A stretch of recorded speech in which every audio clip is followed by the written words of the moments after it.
मतलब जिसका leader ML वली हो वो हमें जो है इनकलाब का दर्ज देगा। अल्लाह माफ करे, अल्लाह माफ करे। आगा बला वरस दलता द खबره کوله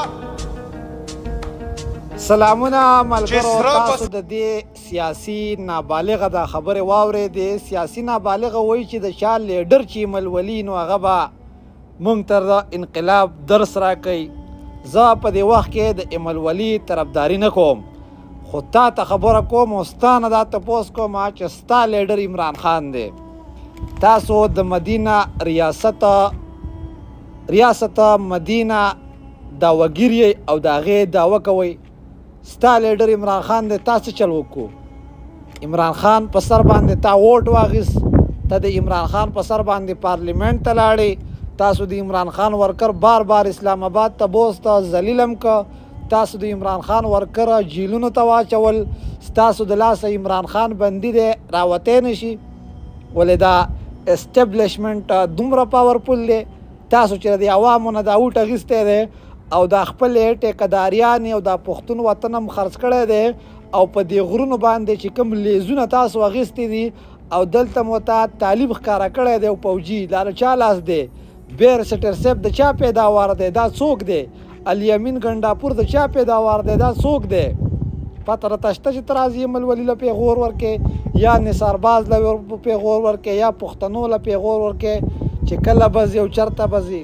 سیاسي نابالغه یې، تاسو ټول کلینډران او ډریوران پارلیمنت ته لیږلي یې. ولې دا خلک نه پوهېږي تاسو چې را کومې ټکټ یې اخیستې دا ټکټ تاسو عمران خان تاسو یو ایم این اے پیژني یا عمران خان تاسو یو ایم پی اے پیژني؟ نه هم پیژني. چېرته په شمار باندې زړو ایم پی اګانو کې 2-3 ته ټکټ میلاو شوي دي. باقي چې تاسو کوم خلک کې دا لوټې او دا جیکونه او دا بوتلې او دا پیالې تاسو څوک یې ولې؟ تاسو له دې پوش پیداوار نه یې؟ تاسو یې څه ته کېنولي یې؟ تاسو دې ته نه یې کېنولي چې تاسو باندې چې کوم دی قانونونه پاس کوي؟ 10 کاله پس په بیا د پاکستان پوج څه وایي اسټبلیشمنټ چې دا خو په تیر حکومت کې مونږ دستخط کړي وو، د لاړ شئ د هغو نه تپوس وکئ. قانون خو په تا اوس پاس که زه به بیا د هغه نه 10 کاله پس به زما بچی او نوسی او چې کوم دی کړوسی هغه د اسټبلیشمنټ نه څه تپوس کولی شي؟ زه یې په نن وخت کې نشم کولی ستا د وجې، سبا به هغه څه تپوس وکړي. سیاسي دلالانو، سیاسي مهرو د عقل نه کار واخلئ، د سوچ نه کار واخلئ، د فکر نه کار واخلئ. تاسو خو لګیا یې، تاسو خو پښتون وطن خرڅ که، تاسو خو پښتون وطن باندې چې را کومه دهشتګردي ده ولې دا چا راوړې ده؟ د دې ذمهوار زه یم یا د دې ذمهوار ملولي دی یا د دې ذمهوار فضل الرحمن دی؟